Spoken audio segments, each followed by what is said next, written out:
Less than 24 hours apart, two of Prince Harry and Meghan Markle's members of staff announced their decisions to step down.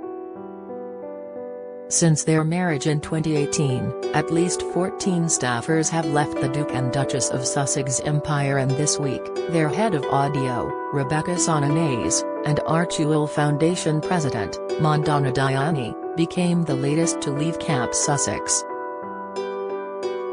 Ms. Sonanais, who was in charge of Meghan's podcast, Archetypes, is departing after just over a year at the company. She has been replaced by media executive Serena Regan. It has not yet been decided whether a second series of Archetypes will be commissioned. Her announcement came off the back of the departure of Ms. Diani, who ran Archewell for less than 18 months and will not be replaced, reportedly leaving the Duke and Duchess of Sussex to take full lead of their company. Ms. Diani apparently stepped down by mutual agreement at the weekend.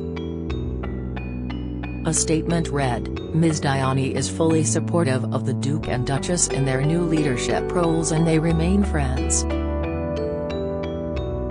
With her U.S. media connections, the Iranian-born activist was considered one of the royal couple's most important advisors. In a statement last night, Ashley Hansen, Meghan and Harry's global press secretary, said Ms. Diani has been an integral part of Archewell and we are grateful for her passion, commitment and leadership. She is not the first to join the Sussex team only to leave unexpectedly quickly. In March 2021, Catherine St. Laurent left Archewell after just 11 months. She acted as a founding executive director who also worked as chief of staff to Harry and Meghan. Piers Morgan blasts Pinocchio Meghan and hypocrite Harry for using him in doc-trailer talk. TV star Piers Morgan was left fuming after seeing that he had been included in the trailer for Prince Harry and Meghan Markle's new documentary. The Netflix two-parter, entitled Harry and Meghan, has been described as ghastly by the former Good Morning Britain host. Find out more here. An insider told The Telegraph, "I think there was a sense that she was having to fulfill a great many functions for the couple, not all of which were necessarily in her job spec." The Canadian mother of two took on the position of Chief of Staff and Executive Director of the Sussex's non-profit enterprise in April 2020. She was said to be the bright hope to run their organization. Ms. St. Laurent stepped down to take on a senior advisory role at the organization and was replaced by Meghan and Harry's UK PR chief James Holt. At the same time, in a sign of the couple's growing ventures across the pond, it was announced that the Duke and Duchess hired veteran producer Ben Browning to head up the film and TV branch of their company. After that came the exit of global press secretary Toya Holness, who joined the Sussexes in October 2020 and was promoted to oversee their PR on both sides of the Atlantic in March last year. Ms. Holness has previously been described as Meghan's shadow, having often been spotted wearing the same style of power suits and Hollywood sunglasses. She is understood to have parted ways with the Sussexes in May, with insiders claiming she wanted out after finding herself having to fulfill a great many functions for the couple. The confirmation of Ms. Diani's departure this week was explained as part of the Duke and Duchess' plan to take full lead of Archewell in a bid to level up. A source, with knowledge of the company, said the frequent comings and goings can be attributed to the fact that Archewell is a startup in a lot of ways. They told The Telegraph, "I don't think the company or the principals are any different from any other companies. Whether it's assistant level or manager level, after a year or so people want to move on. Is it fair to say some of them might not have been the right fit? Sure.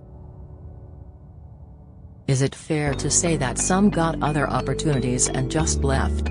Yes.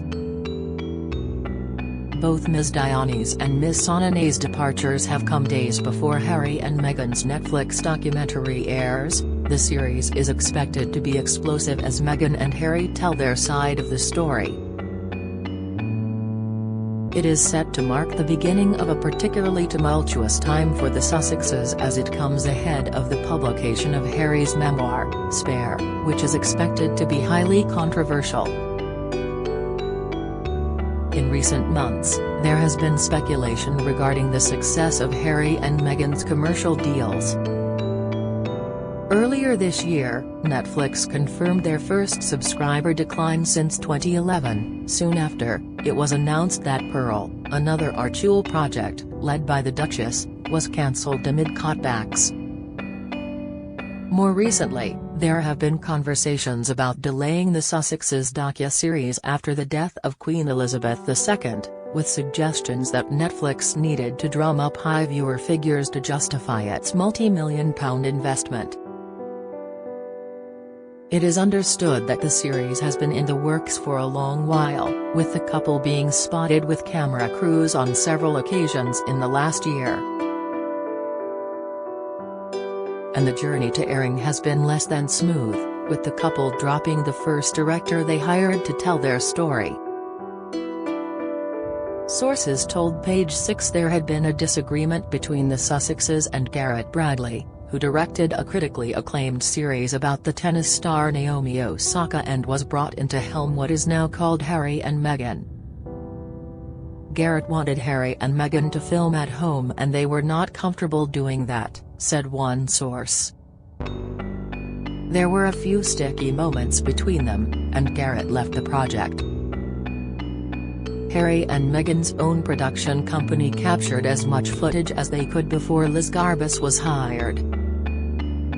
Now the docu-series has been confirmed and trailers have been released. It appears that the couple plans to reflect on their time in the royal family. The royal household of the Duke and Duchess of Sussex was known to have suffered staff losses almost immediately after it was established. In September 2018, former Kensington Palace Deputy Communications Secretary Katrina McKeever quietly left the press office.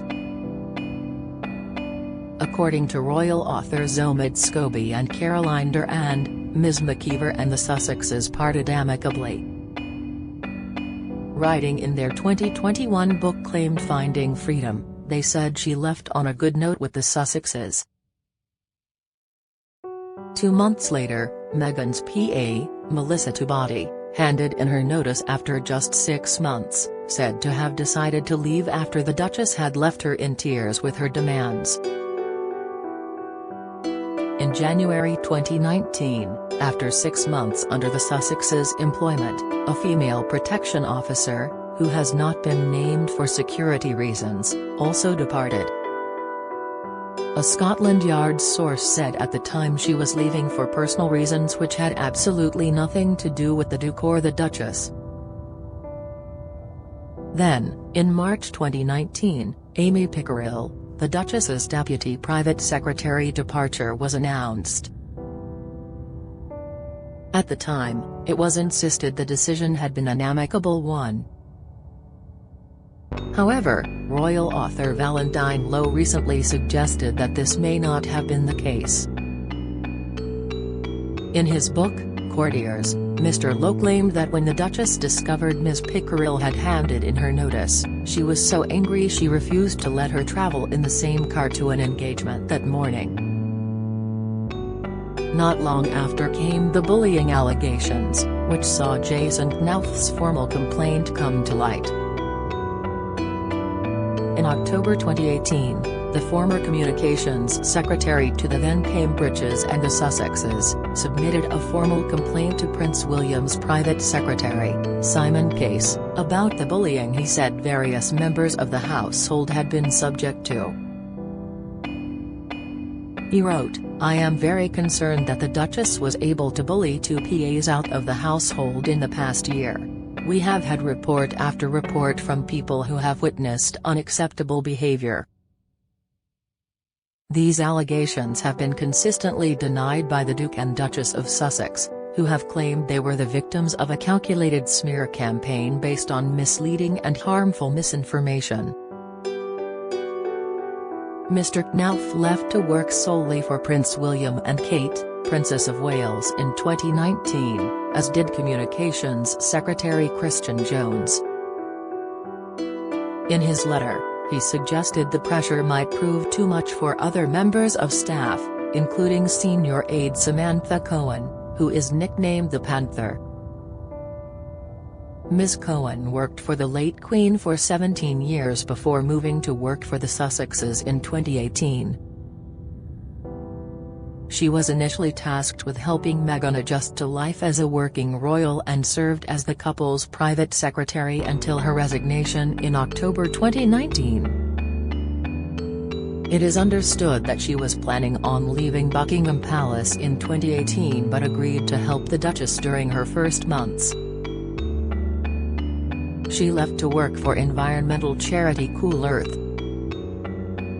It was around this time that two nannies left their service. According to the Sussexes' biographers, the couple were forced to let one nanny go for being unprofessional. Following Harry and Meghan's shock announcement that they were stepping back from their royal roles, the original head of the Sussexes Foundation, Natalie Campbell, left her role having held the position for just 5 months.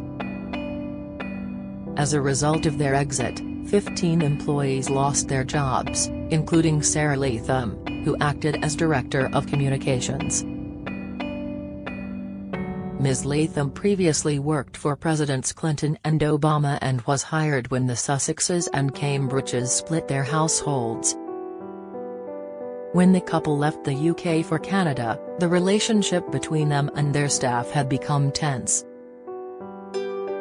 In his book, Mr. Lowe wrote, "At the back of colleagues' minds was the feeling that anyone leaving the Sussex team would be best advised to think of a good excuse. Meghan did not like it if she thought it was about her."